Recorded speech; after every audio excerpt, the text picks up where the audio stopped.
Olá a todos, bem-vindos a mais uma aula do curso sobre uso terapêutico da cannabis sativa. A aula que a gente vai falar sobre a cannabis como aliada da psicologia. E para esse tema, a gente vai receber o Dr. Anderson Matos, que além de psicólogo, é professor na Universidade Federal de Minas Gerais e também um dos idealizadores e organizadores do Congresso Brasileiro de Cannabis e Psicologia, junto com o pessoal da Psicocannabis.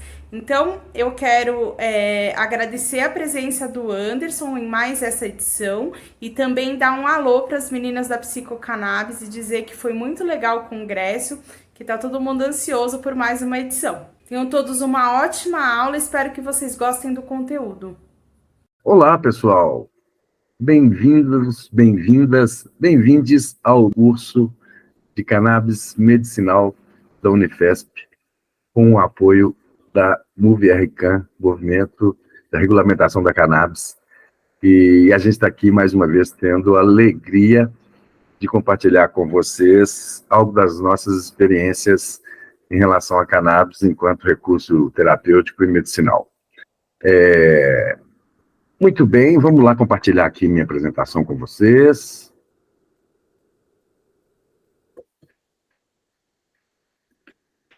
Para a gente já poder entrar na aula, não é isso? Então, maravilha. Vamos lá. Obrigado à Unifesp, obrigado à MoveRCAN. Vou falar aqui para você sobre o uso da cannabis como uma aliada da psicologia. Eu sou Anderson Matos, sou psicólogo, mestre em psicologia, professor universitário, conselheiro da 17ª plenária do Conselho Regional de Psicologia de Minas Gerais, onde coordeno a Comissão de Orientação em Psicologia e Tratamentos com Cannabis Terapêutica do Conselho Regional de Psicologia de Minas Gerais, e também sou psicólogo da AMAME, da Associação Brasileira de Pacientes de Cannabis Medicinal.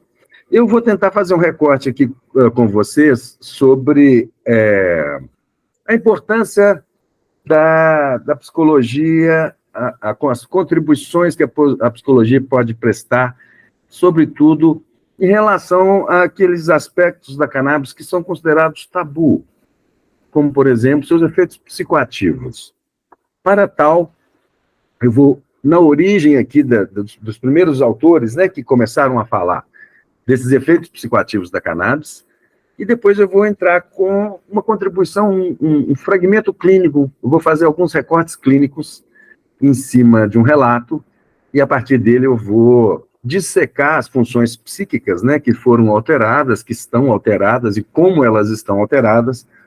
Vou fazer esse trajeto na expectativa de mostrar a vocês essa contribuição da psicologia. Como é que um profissional de psicologia poderia dar suporte a um paciente que esteja sob o uso de medicamentos ou sob o uso de cannabis, né? Sobre o uso de maconha, seja como óleo, extrato, flores, tinturas, etc. Tá bom?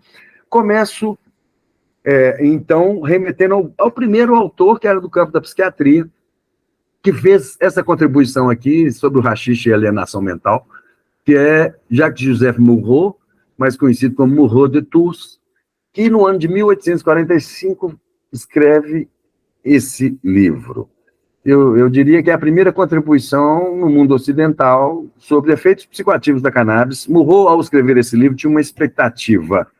Ele tinha o desejo de tentar entender melhor os fenômenos mentais, tentar entender melhor as psicoses, mais especificamente, tentar entender a esquizofrenia, e para tal ele usa um expediente que era comum na época, que eram os médicos, nós estamos falando de 1845, né, que eram médicos experimentarem determinadas substâncias ou determinadas drogas na expectativa de uma compreensão melhor do fenômeno, uma compreensão interna. Então, essas contribuições do Murrow me deram a impressão que contribuíram para que houvesse uma estreita relação entre psicoses e cannabis, né? Maconha e esquizofrenia. Eu vou tentar trazer um pouco aqui a fala de Murrow e vou avançar naquilo que pode ser dito sobre o assunto. Bom, Murrow começa dizendo que ele tinha visto no haxixe, ou melhor, na sua ação sobre as faculdades morais, um meio poderoso e único de exploração em questões de patologia mental. Eu me convencera de que por ela se poderia iniciar nos mistérios da alienação, voltar à fonte oculta dessas desordens tão numerosas, tão variadas, tão estranhas, que costumávamos designar pelo nome coletivo de loucura. Reitero aqui que ainda no século XIX, os grandes quadros nosológicos estavam em construção. Claro que já existiam esses sintomas, esses fenômenos psíquicos ao longo da história da humanidade, mas aqui é um momento onde a psiquiatria se apropria desses quadros, tentando criar um grupo nosológico específico, não é isso? Então, na verdade, as impressões de Murrow, me parece, são muito positivas. O que ficou como herança depois é que eu acho que foi mal explorado no sentido de evidenciar ou de reforçar, de uma maneira talvez equivocada, uma estreita relação entre psicose e maconha, tá? Muito bem. É isso, né? Fez essa contribuição em 1845, e Murrow vai dizer logo assim, no começo da sua fala: de uma vez por todas, e logo que começamos, queria fazer essa observação, cuja justiça ninguém contestará. A experiência pessoal aqui é o critério da verdade. Interessante, né? Ele imaginar que uma experiência pessoal é possível para que se possa compreender melhor os fenômenos da cannabis. E ainda continua dizendo: eu nego a qualquer um o direito de falar sobre os efeitos do haxixe, se ele não falar em seu próprio nome, se ele não tiver sido capaz de apreciá-los pelo uso suficientemente repetido. Literalmente, fazendo uma defesa da experimentação, e, segundo ele, a partir dessa experimentação, isso credenciaria o clínico, né, a entender melhor o processo. E Murrow não fazia isso sozinho. Muitos aqui já sabem dessa história, né? Ele participava do Clube dos Rachixins, com figuras extremamente importantes da época, no Hotel Pimodan, em Paris, né? Eles comiam haxixe. E essas pessoas que estão aqui, essas pessoas interessantíssimas que estão aqui, são ninguém mais, ninguém menos que Alexandre Dumas, Charles Baudelaire, Eugène Delacroix, Gérard de Nerval, Honoré de Balzac, Théophile Gautier e Victor Hugo, né? Autores que a gente já conhece aí pelos seus escritos, ou até mesmo alguns são artistas plásticos, são pintores. Então, pessoas comendo haxixe conseguiram fazer produções interessantes sobre o efeito de haxixe. Murrow fez as suas observações sobre o ponto de vista da psiquiatria, e essas outras personalidades geniais foram, cada qual no seu campo, apreciando as contribuições de comer haxixe. Murrow continua: entendendo que qualquer embriaguez varia consideravelmente com a sensibilidade e a inteligência do indivíduo, e aqui ele está falando de uma embriaguez de haxixe, e diz ainda que todo haxixe tem o sonho que merece. Então, eu acho que é interessante isso que ele destaca aqui. Pensemos, então, que alguém em uso de cannabis vai ver ressaltada algumas das suas características, né? E ele ainda destaca de acordo com essa sensibilidade, com essa inteligência, ok? Muito bem.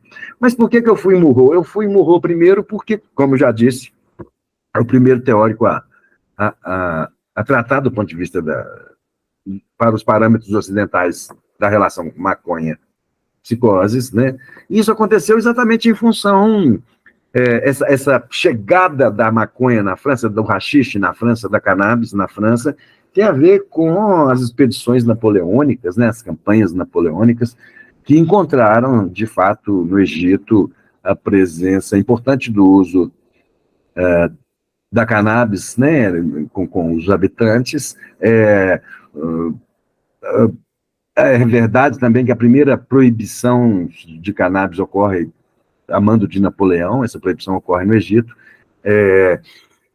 Na verdade, A estratégia de Napoleão no Egito talvez tivesse muito mais a ver com o seu desejo de conquista, né, de outros territórios, e, objetivamente, apesar, eu vou mostrar aqui como é que foi o decreto-lei que ele fez, objetivamente, na verdade, talvez o interesse maior de Napoleão fosse interferir na produção de cânhamo no Egito, que servia à marinha inglesa com os insumos, né, provenientes de cânhamo. No caso, a gente sabe disso também, né, toda a engenharia náutica desde o século XVI era movida a cânhamo, e talvez o interesse maior de Napoleão em proibir o cânhamo no Egito tivesse a ver com uma estratégia militar, né, mas, de toda forma, com as tropas no Egito, né, a partir de 1798, descobrem, né, têm acesso a descrições dos efeitos de cânhamo, inclusive de abuso, de uso crônico de cânhamo, leva-se para a França amostras de maconha, né, e Lamarck, né, Jean-Baptiste de Lamarck, botânico, estuda e faz a descrição da maconha no ano de 1783, na Enciclopédia Botânica, e faz as seguintes observações que estão par e passo com as observações que se fazia na Índia. Ele vai dizer: a principal virtude dessa planta consiste em levar a cabeça, em perturbar o cérebro, em dar uma espécie de embriaguez que faz esquecer a tristeza e dá uma forte alegria. Para dar-lhe alegria, os indianos extraem o suco de suas folhas e sementes e fazem com a casca de uma bebida que desperta muitos sentidos. Sempre que querem aumentar a força dessa bebida ou se embriagar, fumam um cachimbo e, enfim, para ter sonhos agradáveis ou para cair num sono profundo, basta acrescentar ao suco em questão um pouco de noz moscada, cravo, cânfora e ópio, e fazer uma composição que os indianos chamam de maju, e que, segundo Clufius, é o mesmo que o malac dos turcos, também conhecido, né, na Índia se conhecia também como ganja, né? Bem, então, o que acontece? No 8 de outubro de 1800, Napoleão emite o seguinte decreto: proibido em todo o Egito fazer o uso de bebida feita por certos muçulmanos com cânhamo, com haxixe, bem como fumar sementes de cânhamo. Bebedores e fumantes habituais desta planta perdem a cabeça e são vítimas de delírios violentos que os levam a cometer excessos de todos os tipos. E é com essa proibição, né, que a cannabis acaba chegando, apesar dessa proibição, a cannabis acaba chegando na França, e certamente durante a expedição egípcia ela foi usada, provavelmente antes do decreto da proibição, como sedativo para o sistema nervoso, para tratar tétano, hidrofobia, enxaquecas, aliviar convulsões de cólera, bem como contra asma, neuralgia e quebras musculares. Bem, eu preparando essa aula aqui, nesse ínterim aconteceu uma coisa super interessante. Eu vou pular daqui a pouco num caso brasileiro, mas é porque eu quero fazer uma provocação aqui antes. Essa proibição lá na França ocorre em 1800, a gente sabe também da proibição na Câmara Municipal do Rio de Janeiro, né, da proibição do pito de pango, em 1830, mas de toda forma, e que ali começam algumas outras proibições no Brasil, em outros estados, principalmente no estado de São Paulo, né, logo na sequência. Mas eu destaquei aqui os cigarros índios, que a gente ouve falar o tempo todo, que a gente conhece dos cigarros índios, né, que a gente sabe dessa história, que até por volta de 1926, canabistas abastados podiam comprar em farmácias pelo país os cigarros índios de Grimaud e companhia, né, cigarros de maconha, que eram usados no combate à asma, insônia, catarro e opressão, contribuindo para um sono reparador, é o que diz a bula ali, a propaganda do medicamento. Ocorre que, né, havia uma parcela da população que não estava disposta a recorrer à banca de ervas para encontrar a maconha, assim por um preço um pouco mais alto, podia-se comprá-la sem receita médica nas boas farmácias do país. E eu trouxe isso aqui exatamente porque eu consegui acessar por esses dias produto de cannabis, flores de cannabis. Está aqui uma Surdog, né, uma flor de CBD, que eu solicitei com receita médica, com tramitação na Anvisa. Ainda não está na farmácia uma flor de maconha no Brasil, né, mas importada, uma flor de cannabis. Assim que eu acessei esse produto, eu me lembrei dessa história, isso tem mais ou menos 100 anos, né? Nós estamos em 2023, ali, provavelmente até 1926, você comprava maconha na farmácia E hoje a gente consegue novamente fazer essa experiência, né? Encontrando ali no limite da lei alguma coisa que permite ao sujeito acessar de maneira, com alguma burocracia, mas de maneira legal, produtos de cannabis. Isso me remete a algumas discussões, né, sobre os binômios semânticos da maconha, né? Porque, afinal de contas, eu estou aqui com uma maconha que veio importada da Califórnia, e aqui ela é medicamento, né? E aqui é importante, já que a gente está falando de uma contribuição da psicologia, pensar nesses binômios semânticos, né? Maconha é droga, cannabis é remédio, esse binômio droga-remédio, né? Recreativo, medicinal, paciente e usuário, que esses recortes me parece serem importantes para a gente fazer um raciocínio, para a gente fazer uma reflexão. Eu trato um pouco disso na contribuição que a gente fez no Conselho Regional de Psicologia de Minas Gerais, que é esse livro aqui, ó, Cannabis em Pauta, Conselho Regional de Psicologia de Minas Gerais. Você consegue acessá-lo na página do Conselho Regional de Psicologia de Minas Gerais, na aba Publicações, tá? Lá, entre várias outras coisas, en passant, a gente faz uma apreciação desse tema, um pouco disso aqui, ó. Afinal de contas, maconha é droga e cannabis é remédio. Quando é droga e quando é remédio? Como é que funciona essa história entre o uso recreativo, uso adulto e uso medicinal? Onde é que está o ponto, o fio da navalha que separa essas coisas? E afinal, hoje no Brasil, parece que a gente consegue algum aval para ter acesso a cannabis enquanto paciente, né?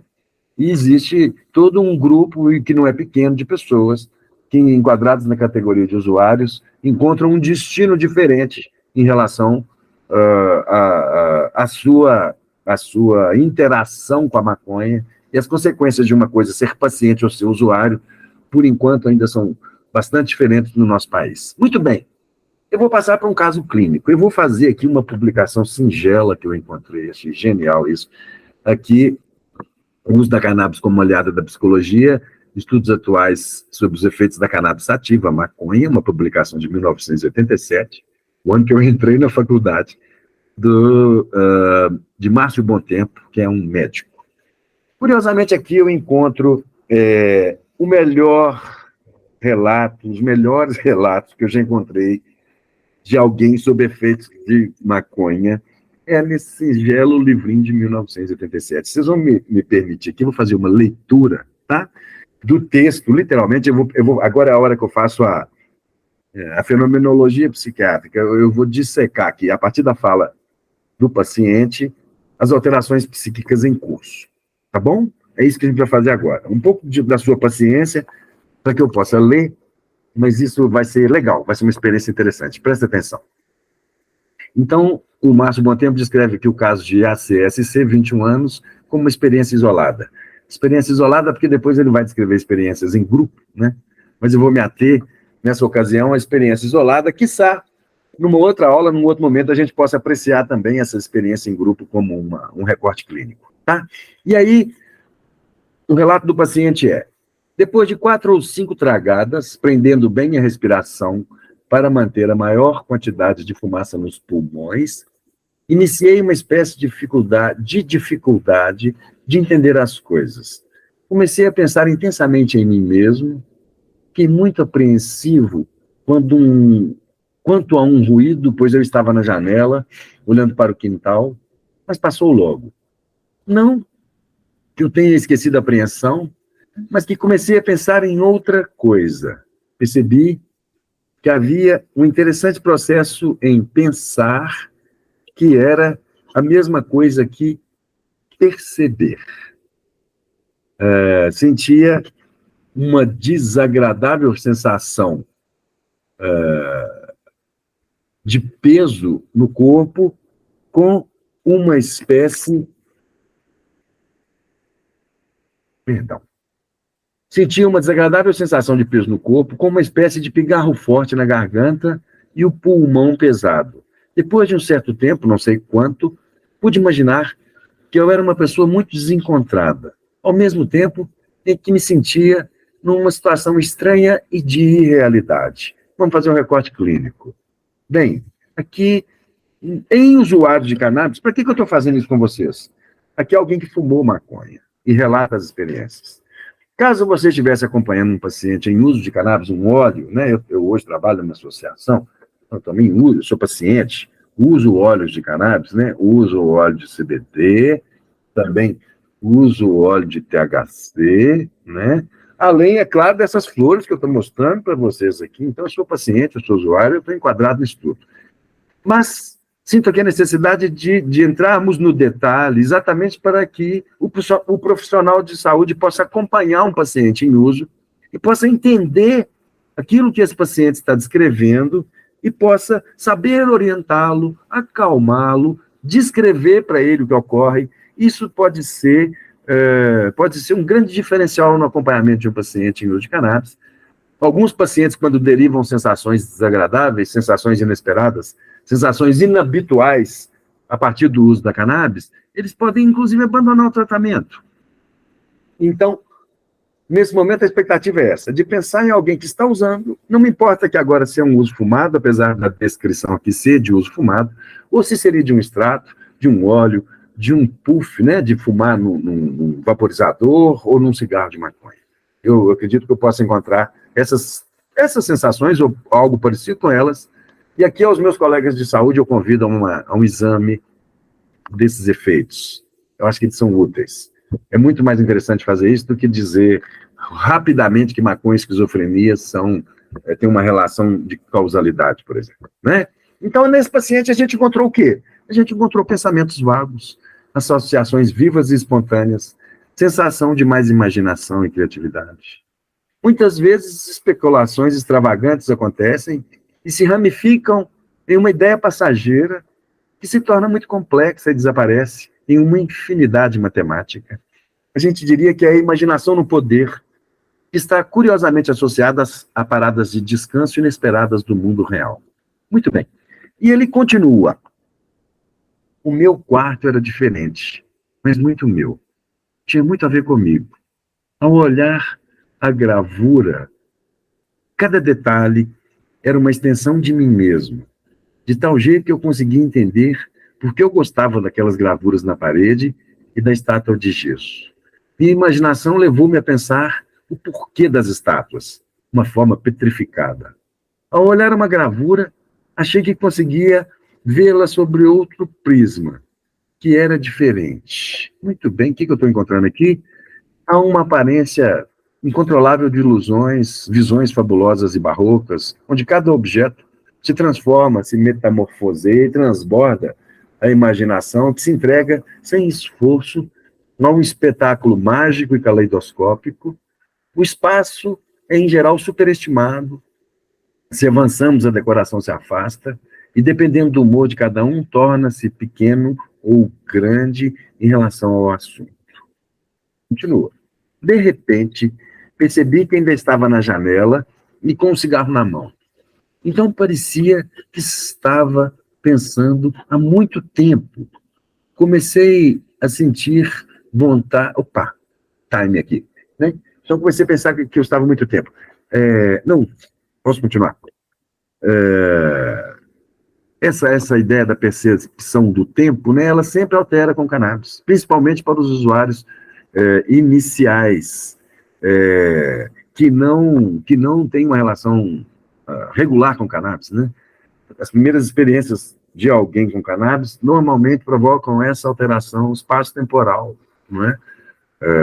E muitas vezes o paciente fica desorientado com isso, aí pensando não só no usuário, mas no paciente.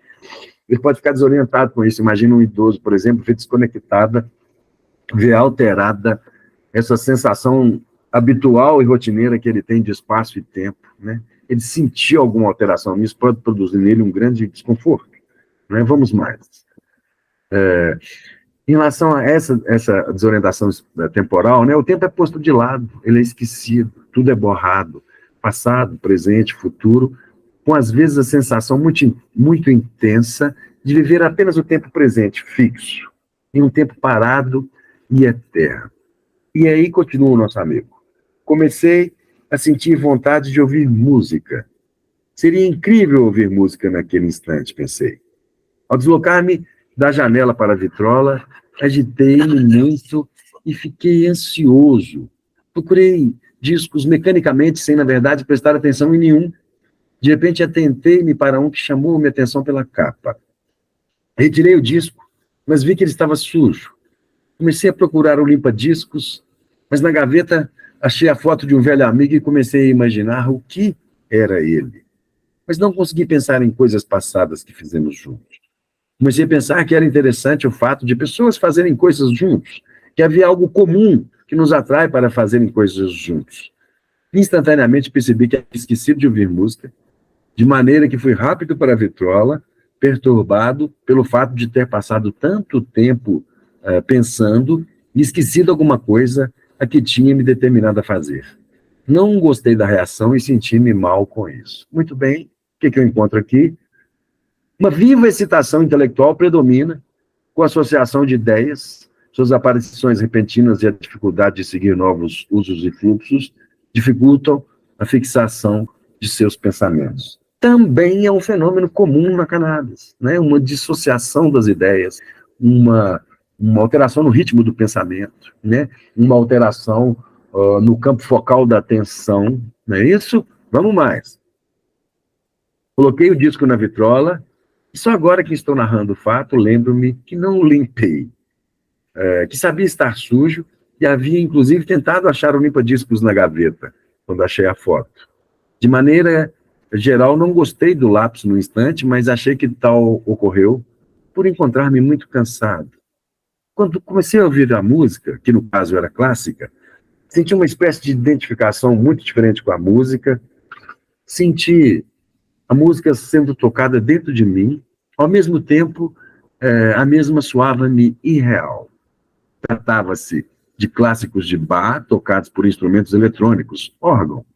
A música parecia reger o ambiente, explicar tanta coisa que eu não sei descrever, mas que sentia intensamente. Uau, que interessante! O que eu estou descrevendo aqui? O que eu estou percebendo? Os fenômenos psicossensoriais são constantes, né? Alterações psíquicas, né? Aquele medo da psicose lá, eu posso recortar melhor isso, entender simplesmente dessa forma, por exemplo. Fenômenos psicossensoriais são constantes, ocorrem. Isso é bastante comum na cannabis. A percepção de formas e de significados particulares nas matérias visíveis, que normalmente aparecem como insignificantes, ou seja, o sujeito começa a perceber as coisas de uma maneira diferente, ele se atém a detalhes. Ali no relato, eu fiz esse relato para minha companheira, e ela falou assim, nossa, mas está parecendo um TDAH, né? É verdade, né? Assim, não há um ponto fixo onde a atenção permanece, a coisa vagueia aqui e ali, mas não apenas sob o ponto de vista da atenção, mas outras coisas estão em curso ali, talvez até mais que a capacidade de fixar e manter a atenção, né? E são essas as coisas que eu estou tentando localizar aqui com vocês. Nesses fenômenos psicossensoriais, pode ocorrer hiperestesias, né? Um aumento da esteses, um aumento da sensação, inclusive visual, que é um clássico também, né? Pode ocorrer uma hiperestesia visual. A ultrassensibilidade confere aos elementos vistos limites de sombra, de luz e de intensidade de cores incomuns. Ocorre também, isso é um relato frequente, a percepção sutil da qualidade do som. Né? O sujeito, ele ouve uma música e de repente se atém a notas que ele não havia percebido naquela música antes. Alguém que tem essa habilidade, né, de identificar notas musicais. Ou olha para uma folha de uma árvore e, de repente, ele percebe as ranhuras da folha, coisa que ele vê todo dia, passa diante de árvores, todos os dias, mas não costuma se deter ao detalhe, né? E aqui é interessante observar que a maconha produz essa característica, né? Ocorre uma percepção mais aguda dos contornos, das cores, quiçá da terceira dimensão. O nosso querido continua. Ao reencostar-me na cama, relaxado, minha mente voltou-se para pensar os efeitos que estava sentindo e fiquei preocupado. Não sei bem com o quê. Queria livrar-me daquela preocupação, mas não sabia como. Excelente! O que está acontecendo? Uma viva excitação intelectual predomina com a dissociação de ideias, suas aparições repentinas e a dificuldade de seguir os novos usos e fluxos dificultam a fixação dos seus pensamentos. Eu continuo. Eu estou indo mais a toque de caixa porque o relato é longo e eu quero fazê-lo por completo. De repente, olhei o relógio, mas estranhamente não conseguia entender a hora. Olhava, mas não conseguia saber. Aí, como num flash, vi 10h15. 10h15. Eu estava ali há apenas 20 minutos e parecia que estava a noite inteira. Novamente, né, entre os efeitos da cannabis, há a capacidade de modificar esses parâmetros. A percepção do tempo e do espaço pode ser diferente do que em condições normais, e para os usuários iniciais, será quase que inexoravelmente vai encontrar essa sensação. É típica e acentuada a percepção de que o tempo passa lentamente, junto à diminuição dos laços com o passado e o futuro, e a sensação muito particular de estar dentro do momento presente e do lugar onde se encontra. Vamos mais, mas vem mais detalhe interessante aqui. Algumas pessoas, provavelmente, ao escutar esse relato que eu estou fazendo, talvez estejam se lembrando das suas sensações, das primeiras vezes que utilizaram cannabis, e por isso que eu fiz questão de fazer esse relato, lê-lo passo a passo aqui, exatamente porque realmente é uma excelente descrição dos efeitos, tá? E aí nosso amigo continua, mas ao invés de ficar ansioso ou preocupado, achei engraçado. Já havia lido sobre esse efeito da maconha e comecei a pensar como é que esse retardo surgia. Pelo fato de ter reagido assim, fiquei mais tranquilo comigo mesmo. Vamos lá. O efeito mais difundido é o da melhora do humor, do relaxamento, da serenidade, da tendência a rir. Eu honestamente acho que isso é um senhor efeito do ponto de vista clínico. Se eu ofereço um fármaco, um produto, um fitoterápico para alguém, e entre os efeitos encontrados, um dos mais difundidos é exatamente esse, isso por si só me faria pensar que eu estou diante de um excelente tratamento, né? Vamos continuar, vamos lá. A sensibilidade e a ação pessoal conduzirão à presença psicológica e física, que levarão a um grau mais ou menos elevado de bem-estar ou a deixarão em desespero. Olha, como assim? Né? O ambiente vai contribuir de alguma coisa aqui, e essa dissociação das ideias, essa alteração na senso-percepção no sentido da desorientação espaço-temporal, tira o sujeito de um lugar que ele está habituado, e por isso, eventualmente, eu vou encontrar nesse sujeito reações de desconforto. É bom deixar isso claro, né?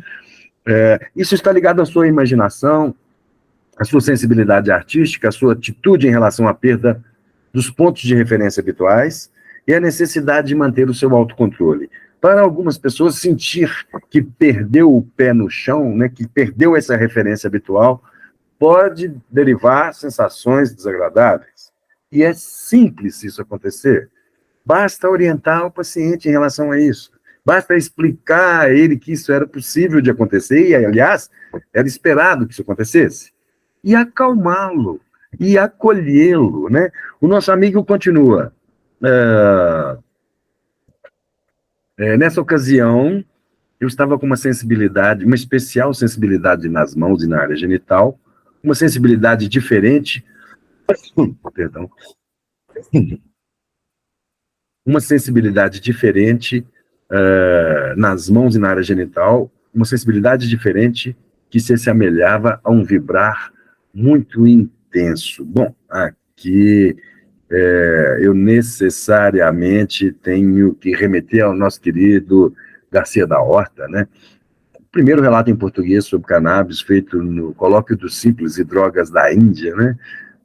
Um relato de 1563, onde o Garcia da Horta fala das choquarerias, né? As mulheres, quando iam encontrar um homem, tomavam este bang, né? Tomavam aquele um composto, né? Com cannabis, com haxixe, com a bebida, né? Com noz moscada, com leite, com maçã, com canela e cannabis, né? Isso, ele falava que havia ali uma ação afrodisíaca, né? E as mulheres usavam como afrodisíaco mas eu acredito no que não apenas as mulheres, né? E ainda nesse ponto, vamos entender aqui que havia um aumento da percepção tátil, né? Pode ocorrer, e ocorre com frequência, um aumento na percepção tátil, gustativa e olfativa. Muito bem, em certo momento, veio-me à cabeça a ideia de que a pessoa que me forneceu o fumo era responsável pelo meu estado, por aquele estado muito diferente do meu eu comum. Legal, aqui a gente entra em algumas avaliações em relação às questões psíquicas, né, no sentido de como é que altera e a própria um momento onde o sujeito faz observações sobre si mesmo, né? Ele começa a se perscrutar, ok? Ocorrem impulsos irresistíveis, né? Podem aparecer, às vezes repentinos, muitas vezes de origem sugestiva. Pode ocorrer uma angústia orgânica ou metafísica em relação à perda desse mundo real, ligado à preocupação de ter perdido seus valores usuais e ao medo temporário de poder recuperar seu estado normal, se sobrepõe de tempos em tempos. Ele continua. Desta vez, eu não consegui libertar-me dessa ideia que se sedimentou como uma verdade ou um fato indiscutível, a ponto de eu ter prosseguido toda uma linha de raciocínio em torno disso. Muito bem. A constituição de ideias fixas, muitas vezes ligadas a uma autossugestão frente a um sentimento, que determina as outras sensações em curso. Por exemplo, às vezes, o sujeito pode desconfiar de um objeto, né? Já tem um objeto e ficar preso a ele, desconfiar daquele objeto, da presença do objeto, do sentido do objeto, né? Um detalhe trivial torna-se o centro de um problema muito complexo. E aí, continua o nosso amigo, havia uma estranha diferenciação entre meu estado naquele instante e meu estado comum, que na hora eu classifiquei como normal. Sentia que o meu outro eu, ou seja, meu estado comum, necessitava de conserto, ou pelo menos uma arrumação. Sentia uma necessidade imperiosa de fazer certos concertos filosóficos na vida do outro eu, e eu me parecia muito fraco, infantil, sem controle, vítima de tempestades de ser. Percebia nitidamente uma dicotomia entre eu agora, no momento do efeito, e o eu comum na vida cotidiana, mas não conseguia entender bem essa dicotomia. Atribuía a maconha esse estado, mas ao mesmo tempo não a julgava, mesmo naquele instante que ela fosse capaz de levar-me ao estranho estado em que me encontrava. Naquele estado, eu parecia estar constantemente observando meu estado comum de ser, ao mesmo tempo em que uma parte de mim condenava-me por achar-me desse jeito. Esforço para abandonar essa ideia, mas até mesmo o esforço para fazê-lo era acompanhado de uma crítica. O esforço soava-me ridículo. Excelente. Aqui eu tenho exatamente a atuação das instâncias psíquicas em funcionamento, né? Como se o eu se dividisse e como Freud diz na psicanálise, né? Como o super-eu me vigiasse, me perscrutasse, estivesse me observando e me criticando. Vamos tentar entender isso aqui.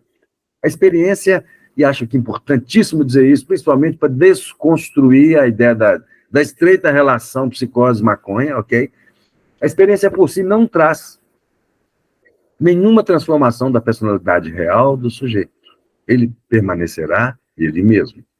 Pelas contribuições do seu subconsciente e pelas possibilidades de reunir os elementos do seu conhecimento em novas combinações, ele será transformado em um múltiplo do que é na realidade, mais sensível ou mais estúpido. Né? É como se aqui realmente estivesse acontecendo essa história assim, do eu que se vê, uma experiência onde o eu se desdobra, né? A situação atual de um sujeito durante um experimento é ela mesma a montagem de um certo número de dados que contribuirão para a sua ação pessoal sobre os elementos do ambiente. Suas motivações fazem parte de si mesmo e de seu ambiente cultural. Esses pontos da situação básica formam o que também poderíamos chamar de ambiente emocional. Sua montagem forma um todo determinando um grande número de reações positivas ou negativas da experiência. O sujeito que pode ser fortemente influenciado pelo efeito do produto tende a modelar seus sentimentos na estrutura do ambiente circundante. Ele continua. Levantei-me procurando abandonar aqueles pensamentos e perambulei pelo aposento, procurando algo para fazer ou distrair-me. Notei que nisso, aquela espécie de estado mental desapareceu por completo, embora eu me encontrasse do mesmo jeito. Parece que parei de prestar atenção naquele tipo de pensamento, sentia-me melhor. Resolvi ler um pouco, mas ao olhar para os livros tive uma espécie de imensa preguiça em ler, embora estivesse pensando em fazê-lo. Muito bem, com um baixo nível de intoxicação, tem-se frequentemente a sensação de poder desenvolver uma atividade intelectual mais intensa que a normal. Em altos níveis, o rendimento é mais baixo, perceptivo, crítico, manter a verdade e participar de uma conversa brilhante e sutil. Às vezes pode ocorrer também um sentimento de superioridade, né? Misturado com a ideia de que aquilo que está experimentando é uma experiência única, tudo é possível em relação ao espaço, tempo, pensamento, fantasias, né? Um dos efeitos, ele falou que queria ler, mas desistiu, ficou com preguiça, né? Um dos efeitos mais comuns da cannabis é o de enfraquecer essa memória imediata, até o ponto, eventualmente, de se esquecer o início da conversa. Né? De fato, essa memória focal imediata, ela muda, é como se essa atenção focal imediata muda, né? E ficasse uma atenção difusa, que recolhe outros elementos do ambiente, talvez por isso a dificuldade de retenção na memória. Essa diminuição ocorre quando o nível de intoxicação é muito alto, né? Em casos de nível mais baixo, isso não ocorreu. E aí continua o nosso amigo. Estamos quase no final, pessoal. Fui para a janela, e fiquei... Essa parte é genial. Fui para a janela e fiquei observando o céu, a noite, as árvores. Nesse instante, senti uma espécie de elevação ou felicidade que parecia vir da noite. As árvores, das árvores. De maneira que tive uma identificação muito especial com esses elementos, que pareciam emitir uma vibração em conjunto que me envolvia ao mesmo tempo. Eu parecia pertencer, de certa forma, àquilo tudo. Foi muito interessante, mágico.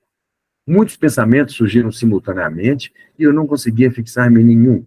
Era um tipo de confusão mental e, no entanto, não tinha nenhuma conotação negativa. Uma espécie de idílio noturno.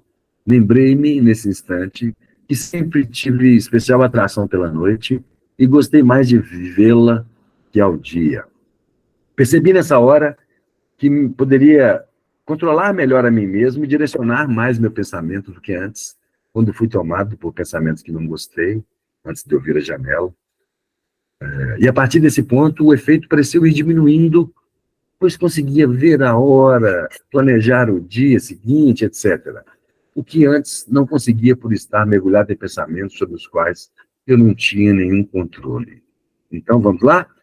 Geralmente, é interessante, eu disse, né? Aquela vontade de abraçar a árvore. Geralmente predomina uma impressão de harmonia universal, né? Comunica-se com o mundo dos objetos, das plantas. Isso se aplica, claro, também às interações sociais, ok? Se o sujeito está num ambiente que é positivo, ele sente uma expansão desse desejo da comunicação, do contato, da interação, tá? Mas aqui, em relação à natureza, o que acontece? Cada pedacinho da natureza expressa sentimentos e sensações, evolui num sentimento de paz, de fluidez, de intercomunicação, tudo é ternura e beleza, flores, amor, nada mal, hein? Lembro-me. Aí ele parte da talarica, que também é bastante interessante, porque a gente encontra com bastante frequência também o fenômeno da larica, né? O aumento do apetite. Inclusive, extremamente útil do ponto de vista clínico, do ponto de vista médico, aí, nem é só terapêutico, é médico mesmo, em pacientes, né, que estão tendo algum tipo de transtorno relativo ao apetite, né? Quadro de anorexia, pacientes em quimioterapia que apresentam náuseas e vômitos, né? É conhecido o efeito antiemético e antistamínico da maconha, desde Garcia da Horta, lá de 1563, já se conhecia isso. Piratas não. Navegantes portugueses, eu não li esse relato dessa forma, mas eu acho bastante possível, provável encontrá-lo. Navegantes do século XVI provavelmente usavam maconha também, possivelmente para combater efeito antiemético e antihistamínico, né, para combater enjoo e vômito. Muito bem, vamos lá. Lembro-me que senti fome, uma fome diferente, profunda. Quando saí do quarto, fui à geladeira, senti-me bem relaxado e solto. Quando abri a geladeira, tive a oportunidade de comer de tudo. Eu olhava e sentia vontade imediata de comer, de tal maneira que provei de tudo, sem fazer distinção entre algo doce ou salgado, amargo ou ácido. Quer dizer, sentia diferente, mas a forte vontade não permitia comer primeiro um tipo de alimento e depois outro. Assim comi doce de banana e em seguida a carne seca do feijão, queijo e em seguida geleia, voltando depois a um alimento salgado de novo. Tudo isso foi feito sem retirar essas coisas da geladeira. Eu pegava com a mão mesmo, com sofreguidão. Achei de veras interessante o aspecto bárbaro daquele meu ato. Eu normalmente não comia daquela forma, mas no momento havia um impulso irresistível e, de certo modo, engraçado, que me compelia a não medir o que fazia. Se eu quisesse, eu poderia parar, mas resolvi deixar-me solto para aquela atividade inocente. Os alimentos tinham um sabor mais realçado, eram mais deliciosos e curtíveis, mas saciei-me muito rápido e percebi ter comido pouco. Olha só, rapaz, o que está acontecendo? Hipersensibilidade ao paladar, ao olfato, hipersensibilidade de modo geral, não falei aqui da hipersensibilidade visual, acústica, né, hiperestesia. A larica provavelmente é porque aguça, né, o paladar, e aí as coisas ficam até mais gostosas. Além disso, com toda aquela profusão de alterações no campo das ideias, do pensamento, né, pode ocorrer o desaparecimento das barreiras sociais, tabus morais e culturais. O conhecimento intelectual dá lugar à sensibilidade e à verdadeira personalidade. Sua personalidade cultural e social, que poderíamos chamar de personalidade superficial ou teatral, se desfará e se dissolverá muito rapidamente, aqui onde se vence a barreira, né? Onde o sujeito solta, relaxa, interage, né? Come com a mão, enfim. Se ele interpreta todo mundo como comédia na vida cotidiana, seu jogo se torna caricatural e desajeitado, até o momento em que ele mesmo será possuído por seu segundo personagem e se tornará mais real do que em sua vida cotidiana. E aí, vamos dar mais. Realmente está chegando perto do fim. De um modo ou de outro, achava-me muito tranquilo, até pensei em fumar mais. No entanto, queria evitar aquele período de confusão vivido um pouco antes. Fiquei imaginando se aquele estado de preocupação era provocado pela maconha ou era uma evidenciação de uma situação minha, do meu eu interior, do meu interior. Resolvi fumar mais para iniciar uma análise profunda disso, queria atacar esse meu aspecto incontrolado de crise interna, pois julguei que aquela confusão antes vivida era uma realidade pessoal, algo que a maconha apenas fazia vir à tona. Mas fiquei com sono e resolvi deixar o confronto para outra ocasião, em que pudesse me preparar melhor. Deitei-me e senti uma paz muito grande ao pegar no sono. Estava muito leve, mas no fundo, uma parte de mim parecia condenar-me levemente pela experiência. Excelente. A sua cultura intelectual, a sua barreira social não existem mais. Se seu conhecimento adquirido permanece, ele, no entanto, perde seu verniz social. É um pouco um quadro de revisão, né, onde todo mundo está nu.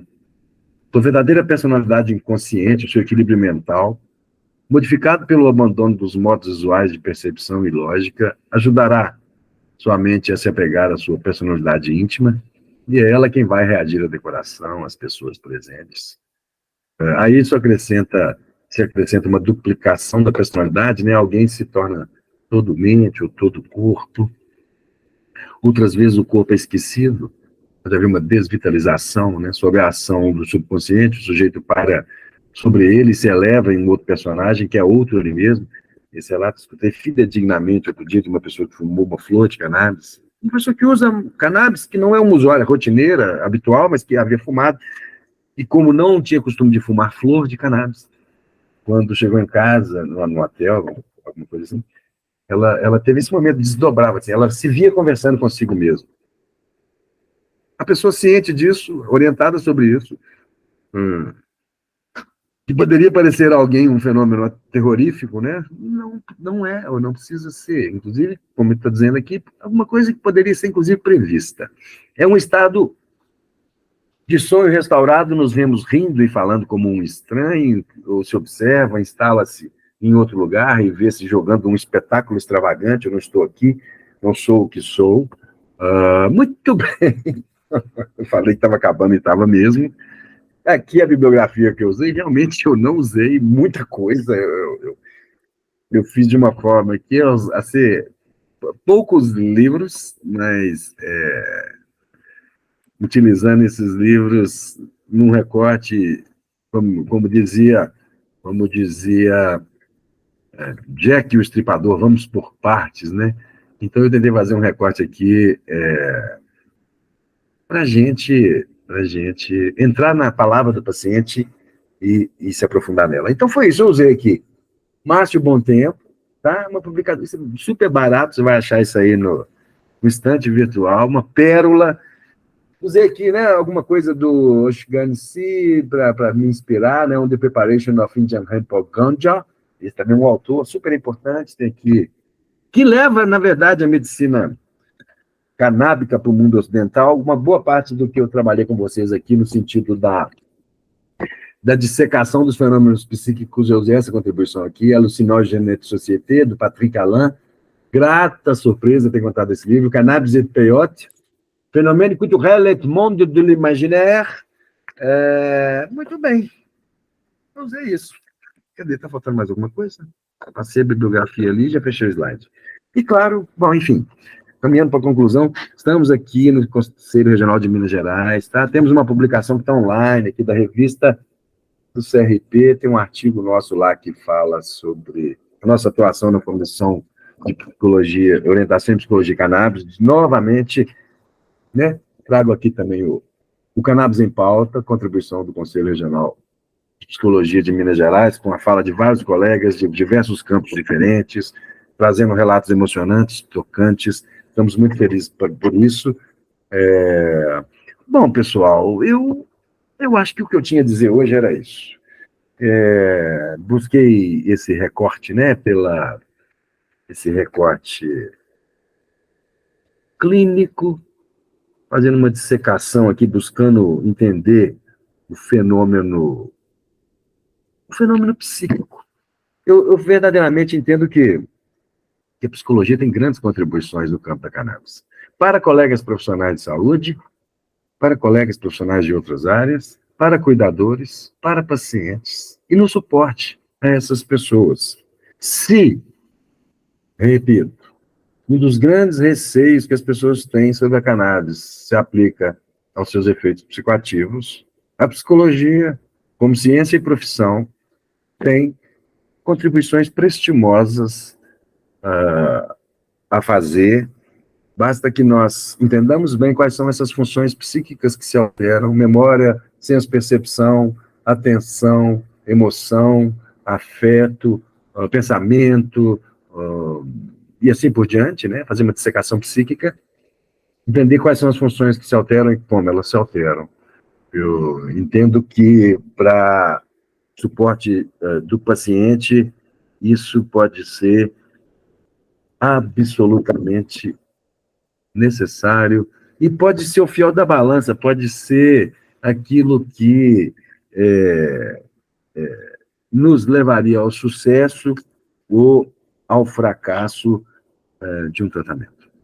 Assim sendo, encerro aqui agradecendo à Unifesp e à MUVERCAN por mais uma oportunidade de estar participando com vocês aqui desse momento que sempre nos enche de orgulho, que sempre nos dá a impressão de que estamos vendo a história acontecer, não é? Estamos vendo a história acontecer aqui, como o Cigarrilhas Grimaud lá, agora já conseguimos acessar produtos de cannabis pela farmácia, mas, obviamente, essa discussão deve alcançar mais. Esses produtos ainda são de modo geral, caros, inacessíveis para a maioria das pessoas, e aqui ainda não recortamos aquilo que importa verdadeiramente, que é construir uma norma jurídica no Brasil, né, uma legislação, que regulamente a cannabis, produzindo justiça social, reparando uma enormidade de prejuízos que foram causados às pessoas que tinham transações com cannabis e que, em função dessa relação, conheceram o cárcere, a violência, a discriminação, conheceram o pior dos possíveis. E a gente está vendo aqui que maconha é remédio, que cannabis é terapêutico, que cannabis é benigno, e é essa aposta aqui que eu acho que a gente tem que fazer. Meus parabéns para a Unifesp, para a MoveRK. Estamos aqui à disposição. Precisando, contem conosco. Muito obrigado, pessoal.